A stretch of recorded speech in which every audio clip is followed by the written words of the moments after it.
Movies have always kind of needed that shorthand, like two thumbs up, right? You can instantly convey then like what the movie's about, right? Like when you're talking to your friends, like we have stream it or skip it. We have like that movie should belong on Tubi. Like there's always been kind of a shorthand with movies, and two thumbs up was one of the best introductions of that because then it instantly conveys what you're feeling or whether you agree with it or disagree with it. Siskel and Ebert did have a rating system even in the earliest days, but it was yes and no. If they liked the movie, they gave it a yes. And if they disliked the movie, they gave it a no. And when Gene and Roger decided they felt they were being underpaid at PBS, they felt like they were not being compensated to their value. And they were probably right.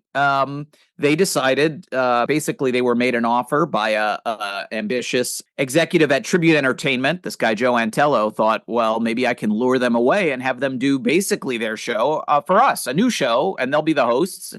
But it'll basically be the same thing, and we'll pay them more money.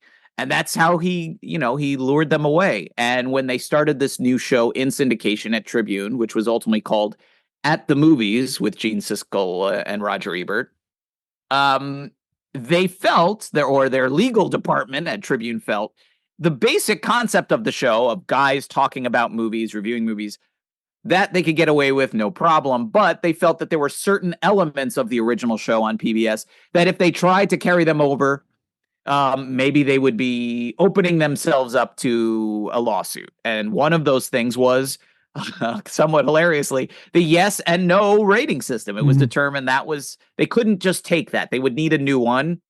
And they had, brainstorming sessions or whatever. And according to the producer of the show, who said she was in the room when this happened, she told me that it was Roger who said, well, what about thumbs up and thumbs down? And that was it. And and that really caught on. And you're right. It was nice to have that kind of shorthand.